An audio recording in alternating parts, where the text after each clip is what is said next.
Do unexplained faces in photos freak you out? If so, this one's for you. A nurse wrote to us recently. She said she's kept this quiet for over 10 years, but after listening to some of the stories we've been sharing, she thought maybe it was time to talk about what happened to her in her old student accommodation back in 2011. And she didn't just tell us, she sent the photo. It's up in the community tab if you want to see it for yourself. Just maybe don't look at it alone. We'll call her Claire. She was a second-year nurse in training, living in the old student quarters on hospital grounds. 2 students per room, Claire and her friend Marie. One night, they were doing what everyone does when they're 20 and exhausted. Sitting on their beds, talking rubbish, laughing at nothing, taking photos for no reason, just normal stuff. Claire takes this one picture, and behind the 2 of them, in the corner, there's someone else. An old someone.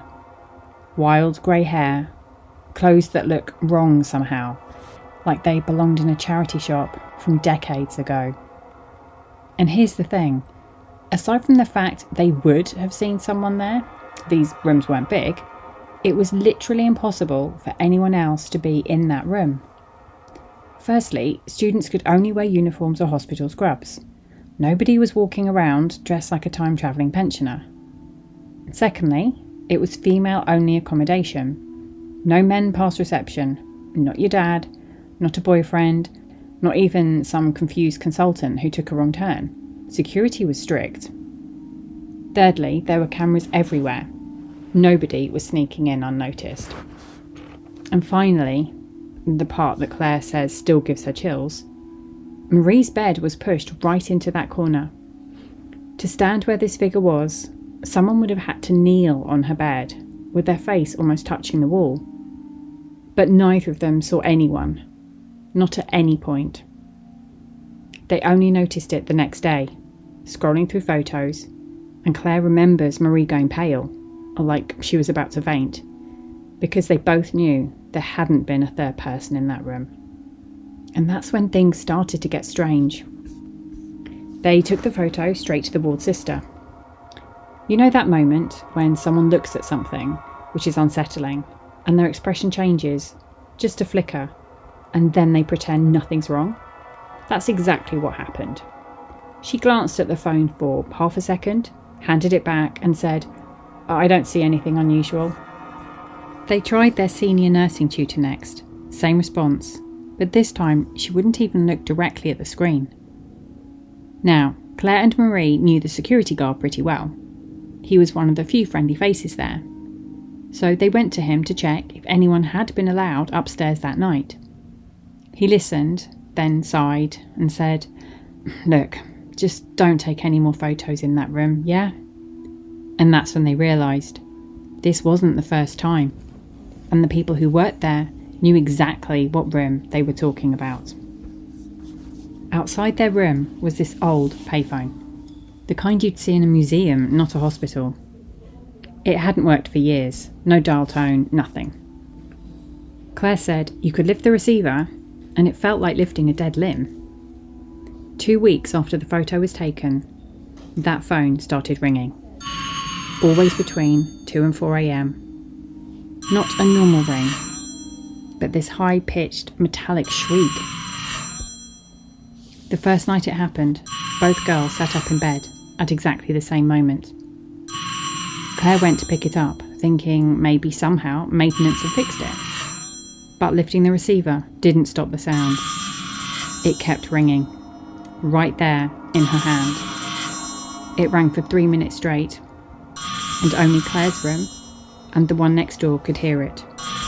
Imagine 4 of you, all wide awake, listening to a phone that shouldn't work, as it continues to scream into the hallway.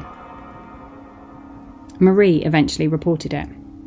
The accommodation manager didn't even pretend to care. She just said, "Don't mention that phone again, I mean it." Very comforting. Exactly what you want to hear when you're sleep deprived and living in a haunted ward. So, of course, they did some digging. They wanted answers and they wanted to sleep. They talked to older staff, looked up old building records, searched the dusty corners of the hospital library. It turns out their dorm building used to be the TB ward in the 1950s. Then it moved to long-term care in the 70s, so hundreds of people had died in those rooms over the years. One senior nurse, the kind who's seen everything, finally told them, "Room 127?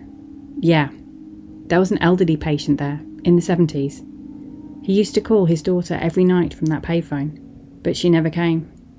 He died waiting for her." As soon as they heard that, Claire and Marie demanded a change of room, which, thankfully, they got. Management didn't argue. Years went by, life moved on. But Claire told us that recently she went through her old photos while backing up her laptop, and there it was, the photo. And this time, she noticed something she'd missed before. The figure in the corner, his edges are blurred, like he's moving between frames.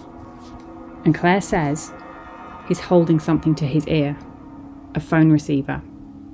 And behind him, barely visible on the wall, is a calendar with the date, 1973. Their room didn't have a calendar. Claire told us those old dorms were demolished in 2018. But when they rebuilt the new student housing, they didn't put it back on the same spot. Not even close. Nobody ever explained why, but Claire thinks she knows why. Don't forget to share your theories in the comments below. And if you've got a story to share, please do send it to us. Thank you for listening.